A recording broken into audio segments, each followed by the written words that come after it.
Who's that flickering the lights? Nosferatu.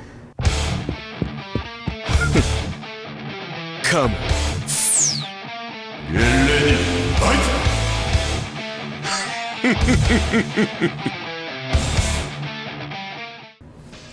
Welcome back to Month of Monsters. Continuing on Vampire Week, today we'll be telling the tale of Count Orlock, better known as Nosferatu.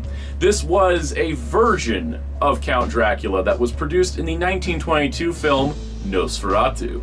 This German silent film was very inspirational and created a lot of filmmaking techniques that we would later see in future cinema.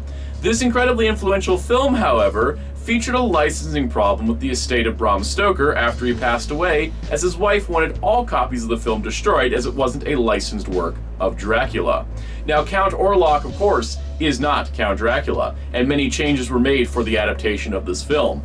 However, it was close enough that Bram Stoker's wife decided that I want every copy of this film destroyed.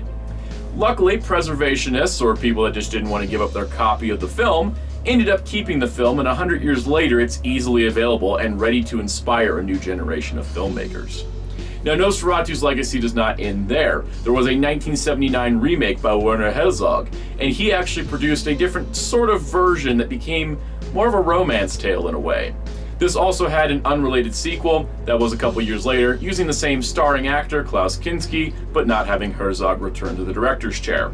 Adding to that, Nosferatu probably made its way into sort of the more prominent minds of a younger generation, appearing as a one-off gag in the SpongeBob episode Graveyard Shift. And I think the design enough of Count Orlock, the original Max Schreck design look from that 1922 film, is absolutely iconic, not only for cinema, but for vampires everywhere. He's creepy, he's kooky, and altogether ooky.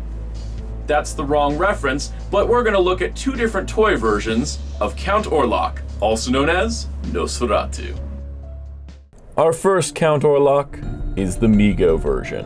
Of course, being in a classic Mego style, he was never made in Mego prior to the modern line. However, he actually turned out looking fairly good. His overall head sculpt definitely emphasizes the Nosferatu ideas. The two sharp fangs in the front of the teeth, the pointier ears, the bald head. He's not sort of trying to entice you with his looks like Dracula would. He is sort of repulsive, but in a charming way. The buttons down the front of the coat are meticulously done with stitching, and I think it looks fantastic. It could have easily been some kind of sticker, some kind of overlay, but instead the stitching actually gives it a more premium feel. The jacket has Velcro holding it together, and opening it up you can see that there is sort of the standard Mego body underneath, covered in black clothing to preserve the look. All of his fingernails are painted black, which is quite an impressive detail to add. In addition to that, he has the black and the gray on the sleeves, allowing for that contrast of color. This is definitely more of a black and white Nosferatu, but it really does play to that element, and having the different color shades is important. Naturally, Nosferatu has the same articulation you would expect out of any Mego figure.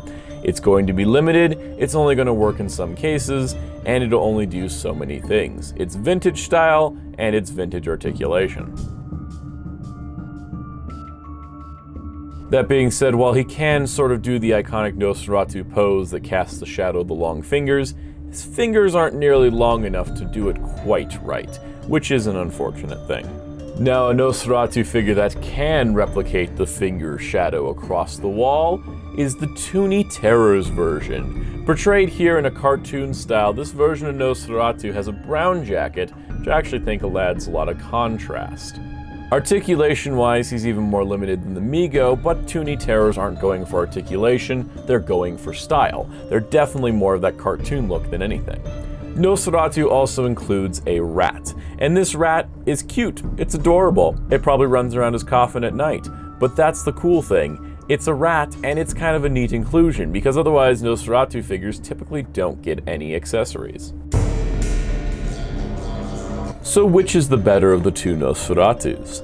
Well, it comes down to personal preference. The Mego's gonna have that cloth styling, the more black and white look, the more realistic tones in some ways, but the shorter fingers. And then the Toony Terrors version will have less articulation, but more of a solid look to it, and it does have the long fingers, but he is exaggerated into a cartoon style to match the Toony terrors. So it's going to depend on what your personal preference is, and it may be neither of these, and hopefully more companies will bring Nosferatus to the table. Of course, the Mego Count Orlock will face off against the Mego Count Dracula quite well. Is it a legal battle, or is it a battle of wits, a battle of vampires, a battle of charm, a battle of wisdom? Who knows? That concludes today on Month of Monsters, as we told the story of Count Orlock, who is only here because people pirated media back in 1922. Think about that one as you take a sleep tonight, and come back tomorrow as we'll be looking at a vampire created in a different land, in a different part of the world, but has a lot of the same influences that you might expect. Tomorrow, we enter the dark.